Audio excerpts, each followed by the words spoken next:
네, 이 얘기를 좀 드리고 싶은데, 그러니까 이제 최근에 오늘도 보면 인터넷에 보면 이제 그 포털 사이트에 이석기 의원 이제 구형이라든지 재판 관련해 가지고 이제 기사들이 많이 올라와 있잖아요. 그러면 거기에 이제 댓글들을 보고 있으면 댓글에 이제 이런 내용들이 많이 이제 또 올라와 있어요. 가령 뭐 국정원 댓글 사건에 대한 수사라든지 재판 과정은 이렇게 천천히 가면서 왜 이거는 이렇게 빨리 가면서 엄하게 처벌을 하느냐. 근데 그 어떤 댓글의 내용, 취지 이런 것들이 그러니까 가령 이석기 의원이 분명히 문제가 있고 이 사람들 주변에 이번에 구속돼서 재판을 받은 사람들이 우리 사회에 위해를 끼치는 어떤 굉장히 어떤 위험한 사람들이다. 그거는 누구나 대체로 공감하는 부분들일 거예요. 근데 그 사람들이 실제로 대한민국 사회 일정 부분 지금 정치적 포션을 차지하고 있었고 그러면 이 포션을 차지하고 있는 사람들의 어떤 불법성이나 문제에 대해서 단죄를 하려면 사실은 단죄를 하려고 하는 칼이라든지 정권 자체가 굉장히 도덕적으로 깔끔했다면 그 사건, 이 사건에 대해서 무슨 정부가 증거 조작을 했니, 검찰이 어떤 정권의 눈치를 봐서 구형 20년을 했겠니, 이런 댓글 자체가 국민들 의식 속에서 나올 수가 본질적으로 없는 문제들인데 그런 것들이 지금 포털 사이트에 붙고 있단 말이에요. 그래서 사실 보면 정권 자체가 우리 내부적으로 튼튼하고 우리 내부에 문제가 없을 때 그랬을 때 누군가를 단죄하고 이런 데서 힘이 생기고 우리의 진정한 어떤 통일력과 단합이 생길 것이다. 근데 그 부분에 있어서 힘이 조금 약해지다 보니까 사실은 당연히 어떤 종북이고 북한을 추종하는 이런 문제 있는 사람을 처벌하는데도 혹여 이것이 지금 무슨 조작이 아니냐, 이게 문제가 있는 것이 아니냐 이런 얘기들이 생긴다는 것은 약간 좀 가슴 아픈 지점이 있다. 그런 얘기를 드리고 싶습니다. 제가 보기엔 그건 약간 본말이 전도된 것 같습니다. 지금 뭐 국정원 직원들이 인터넷이나 트위터에 댓글을 달았느냐 안 달았느냐 문제하고 이석기 의원을 비롯한 이 피고인들이 지금 내라는 뭐를 했느냐 안 했느냐 지금 너희들은 댓글 달고 왜 내라는 뭐를 처벌하냐 이거는 논리적으로도 그렇고 전혀 합당한 주장은 아니거든요. 사실은 내라는 뭐의 성립 여부에 대해서 지금 논란이 있습니다만 사실은 어떻게 보면 내라는 뭐의 구성 요건이라는 것은 국헌을 물랑케 할 목적으로 폭동을 하기로 모의를 했느냐 여부거든요. 근데 이것이 당시 아로 회합이 이루어지는 5월 불과 2달 전에 북한에서 핵실험을 하고 또 북한에서 정전협정을 파기하겠다고 공식적으로 선언해서 이석기 의원을 비롯한 다른 피고인들은 남북 간의 교전이 임박했다라는 상황 인식 하에 국가의 기간 산업단지라든지 아니면 아까 말씀하신 전화국이라든지 유류저장 창고를 타격을 하자 이런 걸 모의했기 때문에 내라는 뭐까지 이제 기소가 됐습니다만 법률적으로 보면 저는 조금 한 가지 아쉬운 것이 지금 아까 김 교수님께서 이게 냉전의 산물이라고 말씀하셨습니다만 저는 조금 달리 생각하는 것이 우리가 지금 10년 이상 국회에서 낮잠을 자고 있는 법안이 하나 있거든요. 그것이 바로 대테러 방지법입니다. 서방 세계는 사실은 9.11 테러 사건 이후에 테러를 처벌하기 위한 또 수사하기 위한 권한을 부여하는 법안을 다 제정을 했습니다만 우리는 이제 그동안 야당의 반대로 지금 10년 이상 국회를 통과를 못하고 낮잠을 자고 있는데 이 사람들이 어떻게 보면 정확하게 모의한 내용은 테러를 하자는 거예요. 테러를 하는데 테러를 하는 상황이 어떤 상황이냐. 남북 간의 교전이 임박했을 때 아니면 교전이 벌어졌을 때 우리가 이런 테러를 가해서 타격을 가하자 이런 것이거든요. 그래서 그런 상황을 제외하더라도 언제든지 냉전하고 상관없이 테러에 대한 모의나 이것은 이루어질 수 있기 때문에 그런 논쟁은 사실은요. 대테러 방지법 빨리 통과가 됐으면 좋겠습니다. 우리 그동안에 재판부에서 45차례에 걸쳐서 공판 과정에서 그냥 굉장히 치열하게 공방이 오갔던 문제인데 저는 김경진 변호사께서 말씀하신데 조금 위험한 발언이다 이런 말씀을 드리고 싶어요. 우선 국민들은 우리가 그야말로 극우서부터 극좌까지 다양한 사상과 이념의 스펙트럼이 있습니다. 그 중에 일부가 예를 들어서 지금 정권의 어떤 문제점 혹은 정권이 예컨대 무슨 그런 댓글 사건 기타 등등을 통해 가지고서 말하자면 부정선거다라고 하는 주장하는 일부가 아주 극히 일부가 존재할 뿐이란 말이에요. 대다수의 국민은 지금도 박근혜 정부는 정당하게 민주적인 선거에 의해서 출발했다는 걸 믿고 있단 말이죠. 그런데 그러한 소수의 사람들이 댓글을 다른 그런 걸 가지고 이것이 아쉽다라고 얘기한다면 그러면 전 세계에서요, 선거 과정에서의 부정선거의 가능성은 굉장히 다양하게 존재합니다. 미국 같은데 대통령 선거 같은데 보면은요, 각 주에서 보면 우리보다 훨씬 더 심한 부정선거의 사례가 얼마든지 있어요. 근데 그럼에도 불구하고 그 선거 결과는 전부 존중을 받습니다. 그게 지금까지의 만약에 그 과정에서 물론 재판을 하죠. 재판에 의해서 딱 그 결론이 나면 전부 존중을 받는 거예요. 그런데 그런 분들이 댓글 몇 자 적었다고 해서 지금 이렇게 처벌하는 것에 정당성이 훼손된다라고 얘기한다면 그렇다면 세상에 어느 정부가 정부 전복이라든가 내란을 음모하는 그 범죄를 처벌할 수 있겠습니까? 누군가가 거기다가 외쳐서 이건 말이 안 된다라고 주장하고 이런 정부는 처당할 권리가 없다라고 주장을 한다면 그렇기 때문에 정부의 정당성이 훼손된다면 문제가 있다. 저는 그렇게 보고요. 우리 김 교수님 말씀 냉전의 찌꺼기다라고 하는데도 동의할 수가 없습니다. 왜냐하면 이건 냉전이 아니에요. 이건 그야말로 이 왕조 전체주의 국가하고의 지금 그야말로 대결 상황이고요. 냉전이라고 하는 것은 핫워에 대한 말 아닙니까? 근데 이거 뭐 연평도 포격을 하질 않나, 천안함을 폭침시키질 않나, 지금 이게 실질적인 전쟁 상황이고 우리는 지금 종전이 아니라 휴전 상태거든요. 냉전이라고 볼 수가 없죠. 그래서 저는 여전히 우리는 지금 계속 이 전쟁 중에 있는 상태다. 다만 휴전일 뿐이다. 이게 근데 이 정신적으로 그러니까 뭐랄까 휴전 상태다. 그럼 그 말씀 맞아요. 법적으로도 지금 그런 상태고. 아니, 그리고 좀 흥분하실 때가 됐는데도 굉장히 차분해요. 그러면 안 됩니다. 왜 안 됩니까? 차분해야 됩니다. 굉장히 차분해지시네. 그러니까 말씀하신 대로 지금 이제 우리가 냉전 상태고 이석기 의원이라든지 이번에 재판받고 있는 7명이 사실 정상적인 대한민국 사회의 기준으로 봤을 때 사실은 조금 비정상적인 사고와 비정상적인 어떤 활동 계획, 비정상적인 운동을 한 것은 분명합니다. 그래서 그 사람들에 대해서 재판을 하고 처벌을 하는 것에 대해서는 국민들 대체로 동의를 하고 있습니다. 근데 그럼에도 불구하고 북한의 왕조 국가와 어떤 미래지향적으로 통일을 논의하고 남북 간에 가급적이면 어떤 전쟁이라든지 어떤 마찰의 가능성을 조금 더 줄이기 위해서 통일을 준비하는 것, 이런 건 또 다른 차원의 문제다. 전혀 문제죠. 네, 별개의 차원의 문제다. 그리고 또 한 가지가 이 정권이 근본적으로 도덕적으로 깨끗하다면 이 지금 인터넷 포털 사이트에 붙어 있는 댓글들처럼 도대체 당신네들 문제에 대해서는 재판이 그렇게 지지부진하고 천천히 가고 있고 수사도 여러 가지 수사하는 근데 국정원 댓글하고 이 정부랑 어떤 그러니까 국정원 댓글을 한 정부는 이명박 정부잖아요. 그 점에 관련해서 네. 결국은 현 정권 하에서 수사와 재판이 이루어지고 있는데 네. 수사 절차만 가지고 보더라도 결국 뭔가 균형이라든지 이런 것이 안 맞고 있다라는 국민 일각의 오해 내지는 시각이 있고 그 오해 내지는 시각에 대해서는 그렇게 볼 수도 충분히 있겠다라는 생각이 들어서 어쨌든 정권을 잡고 있는 집단이 이 정부가 깨끗해야만 뭐가 어떤 뭔가 문제가 되는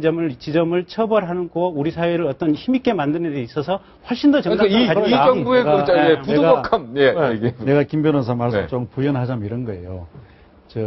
이석기 씨와 그 그룹들이 가지고 있었던 그 생각이나 행동을 우리가 도저히 받아들일 수 없는 것이고 시대착오적인 것이다라고 하는 공감대는 있지 않습니까? 네. 문제는 이런 그 구시대의 찌꺼기 같은 이런 행동과 그 위협적인 행동과 사상을 우리 사회에 발을 못 붙이게 만들고 적절히 징치하려면 정말로 엄격한 잣대와 엄격한 절차와 그리고 또 대단히 엄격한 그런 법의 적용을 통해서 정당성이 확고한 그런 처벌을 해야 된다고 하는 것이에요. 그러니까 예를 들면 다른 사건 처리와 견주어서 이것이 다소간에 무슨 불공정한 측면이 보인다든지 뭐 그런 평가를 받게 되면 이 사람들에 대한 처벌이 실효성이 적어진다는 거죠. 그런 점에서 김 변호사 말씀은 제대로 처벌할 것이 있다면 제대로 처벌을 하고 제대로 정당성을 가지고 여기에 대한 징벌을 하자. 그러니까 한마디로 얘기해서 그런 것이지. 댓글 처벌은 왜 이렇게 늦게 하면서 이건 빨리 하느냐 이 얘기 아닙니까? 그런 관점에서 어떤 것들은 이제 우리 사회 사법적 잣대와 그 적용이 이 문제하고 어떤 형평성을 가지는 일관성을 가지는 것인지 이런 데 대한 문제 제기이지. 국정원 댓글 사건이 이석기 씨의 행동에 대해서 무슨 정당하다고 지지한다 그런 건 아니란 말이에요. 국정원 댓글 사건이 지금 왜 그 사건은 지지부진하고 결심이 안 되냐? 그거는요. 공소장이 엉망이라 지금 그런 겁니다. 재판부에서 이 공소장을 검찰 보고 정리하라고 이게 도대체 애초에 기소했던 내용의 절반을 공소 철회를 했어요. 그리고 나서 나중에 추가 기소된 내용도 지금 정리가 안 돼서 재판부에서 2번인가 3번 기회를 줬습니다. 검찰 보고 이 공소장을 좀 정리를 해와라. 연결이 안 된다. 그런데 지금 그걸 정리를 못 하고 있는 거예요. 그래서 지금 더 이상 진행이 안 되고 있는 거지. 어떻게 보면 국정원 댓글 사건은 무리한 기소였습니다. 무리한 기소가 이루어졌기 때문에 지금 재판을 하는데도 공소장이 도대체 정리가 안 돼서 지지부진하게 지금 계속 공전을 하고 있을 뿐이지, 처음부터 뭐 국정원 댓글 사건은 뭐 봐주면서 수사를 하고 조금만 기소하고, 이석기 의원은 엄격하게 해서 더 부풀려서 기소를 해서 빨리 진행하고, 그거는 전혀 사실관계하고는 안 맞는 얘기거든요. 사실과 다른 문제가 그리 중요한 문제가 아니기 때문에. 잠깐만, 내가 네. 우리 네, 지금 현직 검찰을 최근에 나오셔서 이런 정보를 좀 많이 알고 계신 것 같아요. 좀 나오신 지 오래됐죠? 아니, 이제 김 교수님 듣고. 그 공소유지가 부실하다고 하는 점. 네, 공소장이. 네, 내용이. 공소장이 이제 부실하다 하는 측면은 제가 잘 모르겠어요. 그러나 이런 질문을 던지고 싶어요.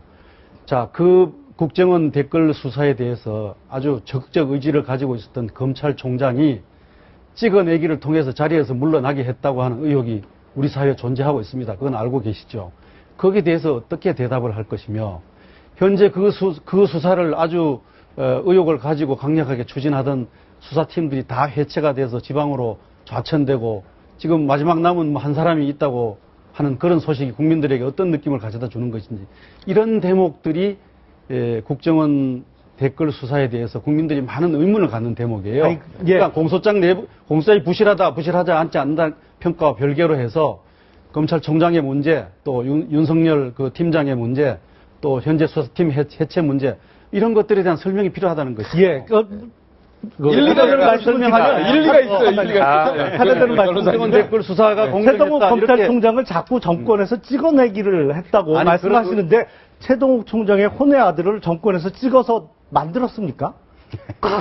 그건 말이 안 되죠. 최동욱 총장은 혼외 아들 문제로 인해서 대국민께 뭐 지금도 사실 진실 여부를 100% 확신할 수는 없습니다만, 그게 문제가 됐던 거고, 지금 의혹을 갖고 수사하던 수사팀을 해체했다고 말씀을 하시는데, 그건 의혹이 있을 수는 있었겠지만 그건 지나친 과욕이었습니다. 그게 왜냐면 수사 결과가 지금 공소장인데, 이 공소장을 법조인으로서 좀 법률을 아는 사람이 보면 이게 과연 유죄가 선고될까? 공소장 자체로 의문이 들 뿐만 아니라 그 법원에서도 지금 그거 의문을 좀 해소해봐라 그러는데 기회를 벌써 몇 차례를 줬거든요. 근데 그거를 해소를 못하고 있는 거예요. 지금 그 공소장 부실하다는 자체가 문제가 공소장을 있습니다. 누가 작성했어요? 윤석열 검사팀이 작성한 거 아니에요. 제가 그러면 그러니까 테크니컬한 얘기는 안 드리려고 처음부터 했는데, 그 양반들이 작성을 해놓고 부실하게 작성을 해놓고 그거 부실하다고 지금 되돌려 보냈더니 그거 제대로 못 만들어 온다 그러면 어떻게 해요? 정 그러시면 그 윤석열 팀장하고 다 모아가지고서 직접 해보라고 그러십시다. 아니, 그러니까 테크니컬한 얘기는 전혀 저도 문제가 안 드리고 하려고 싶었는데, 했는데, 안 하려고 했는데, 얘기를 이제 시작을 할 수밖에 네, 없는. 시작을 할 수밖에 없다, 드디어. 자, 아니, 변호사님. 애초에 지금 국정원 차장이라든지 심리전담당 민모 씨 같은 경우는 검찰이 어떤 연유인지는 모르겠지만 기소조차도 안 했어요. 안 했는지 못했는지. 결국은 저기 고발인 측에서 재정신청했더니 법원에서 부통상해서 법원이 직권으로 재판을 회부한 거 아니겠습니까? 그리고 공소장 변경한 것도 최종적으로 어떻게 나올지는 모르겠지만 1차, 2차 했는데 법원에서 다 두 번 다 지금 허가를 한 거 아니겠습니까? 제가 드리고 싶은 본질적인 얘기는 뭐냐면, 가령 이 정부가 지금 국정원 댓글 문제, 그러니까 선거 대선 과정에서 국가기관의 어떤 개입이라고 하는 이 의혹 제기 자체가 없었다면 작년 8월 29일 날 지금 국가정보원이 국회 이석기 의원 사무실 압수수색할 때, 저 사람들 지금 경기 동부조직 이 문제가 있다는 얘기가 들렸었는데, 드디어 이 사람들이 이제 국정원이 제대로 일을 해서 이 사람들 이게 대한민국의 어떤 위해 세력을 제거하는구나라고 시원하게 생각을 했을 거예요. 근데 그런 일이 있는 상황에서 이게 공안 정치다라는, 공안 통치다라는 얘기가 돌고 있는 상황에서 이 사건이 일어나다 보니까 이 사건을 대한민국 검찰과 국가가 처벌을 하지만 국민 일각에서는 이 사건이 특정 문제를 해결하기 위해서 물타기 하기 위해서 조작된 것이 아니냐라는 얘기가 나오고 있다는 얘기입니다. 저는 그렇게는 보지 않습니다. 분명히 지금 이상우 의원 법정 진술이라든지 녹취록 증거조사 과정을 보면 이 집단이 굉장히 문제가 있고 우리 사회로부터 격리해야 되는 것은 틀림이 없어요. 근데 격리할 것을 격리함에도 불구하고 현 정부 출범 단계부터 문제가 있기 때문에 결국은 검찰이 의심이 받고 국가가 의심이 받고 이게 힘이 없어지는 거예요. 그래서 무슨 얘기인지 대한민국 사회 알겠어요. 전체가 안보라고 하는 것은 우리 내부의 모순이 없고 우리 사회의 어떤 선거제도가 깨끗하게 돌아가고 대한민국이 완벽하게 돌아갈 때 진짜 안보가 되는 것이지 어떤 특정 정권이 탄생하면서부터 여러 가지 문제가 있다 이러면 이 자체로 힘이 없어지는 겁니다. 올바른 일, 국가로부터 위의 세력을 제거하는데도 이게 음모론이다라는 얘기가 나오면서 국가 자체가 흔들리는 거예요. 그 얘기를 저는 하고 싶었던 거예요. 알겠습니다. 근데 저는- 아니, 이렇게 말 잘하시는 분이 왜 알겠는데 말을 안 하고. 충분히 이해를 하겠어요. 그런데 모든 국민을 같은 생각으로 만들 수 있는 재주가 있습니까? 김병진 변호사한테는? 아니 근데 최소한 일정 아니, 부분의 그러니까 국민이라도 보세요. 이렇게 생각하고 있기 때문에 아니, 그렇다는 겁니다. 그렇게 생각하시는 네. 분도 있지만 그렇지 않게 반대로 생각하시는 분들도 너무나도 많아요. 그러니까 이게 생각이라는 것이 모든 사람들이 다 차이가 있다 이 말이에요. 그리고 같은 생각을 해도 강하게 믿는 분들도 있고 뭐 좀 의구심을 가지고 있는 분들도 있고 그런 거예요. 그러니까 수사를 통해서 결과를 내고 그 결과를 가지고 국민을 설득할 수밖에 없는 겁니다. 그런데 지금 그러한 사람들, 그런 분들이 존재한다고 해서 그 문제가 있다는 걸 존재한다고 해서 지금 이 정부가 도덕성이 없거나 이 정부가 하는 일에 정당성이 없거나 이렇게 주장하는 것은 이건 있어서는 안 되는 일이다 그 말씀이에요. 한 말씀만 간단한 거 첨언하자면 아니에요. 지금 선거의 공정성 말씀을 하시는데 1997년 대선하고 2002년 대선을 어떻게 치렀는지 당시 그 민주당에서 어떻게 치렀는지를 잠깐 망각하신 것 같아요. 그때 사실은 김대업이라는 사람을 내세워서 나중에 그 사람이 얘기했던 게 다 진실이 아닌 것으로 밝혀졌지 않습니까? 그리고 또 뭐 당시 뭐 그 이해창 후보의 부인이 어느 건설회사로부터 거액의 뭐 뇌물을 받았다는 주장도 했습니다만 다 거짓이 아닌 것으로 밝혀졌고 사실 거짓이 아닌 것으로. 아니 말이야? 진실이 아닌 사실이 것으로. 아닌 것으로 제가 흥분했나? 예. 그래서 지금 김대업이라는 사람을 정말 어떻게 보면 그 거짓말을 천하의 거짓말장이 같은 사람을 내세워서 두 번의 대선을 치렀음에도 불구하고 지금 국정원 직원들이 그 댓글 단 걸 갖고 지금 이 정권의 도덕성 내지는 뭐 이 정권이 과연 누구를 심판할 자격이 있느냐 이렇게 얘기하는 건 좀 어불성설로 보입니다. 그러니까 그 점을 포함해서 자, 결국 다음 주제로 넘어갑시다. 국가의 이 힘이나 문제가 안보라고 뭐- 하는 것은 결국은 얼마만큼 사회가 내부 모순이 없이 이렇게 일치된 단합력을 보이느냐 이게 관건이라는 얘기입니다. 그래서 말씀하신 대로 지금 김대중 정권 탄생할 때 김대엽이라고 하는 사기꾼이 등장했던 그 분명히 잘못된 겁니다. 그거 문제입니다. 그래서 국가가 갈라졌고 그 이전에 지금 김영삼 대통령 있을 때 지금 김대중 후보 있을 때는 마찬가지로 북한에서 뭐 여러 가지 무슨 김대중에게 뭐 돈이 뭐 몇만 달러가 송급되니 별 얘기 다 있지 않습니까? 근데 그런 저런 것들이 그러니까 권력을 잡기 위해서 수단과 방법을 가리지 않고 뭔가를 했던 것들이 결국은 부메랑으로 돌아와서 대한민국 국가 전체의 역량을 깨트리고 이게 우리의 힘을 완화시킨다는 겁니다. 그 점은 우리가 잊어서는 안 된다는 얘기겠죠.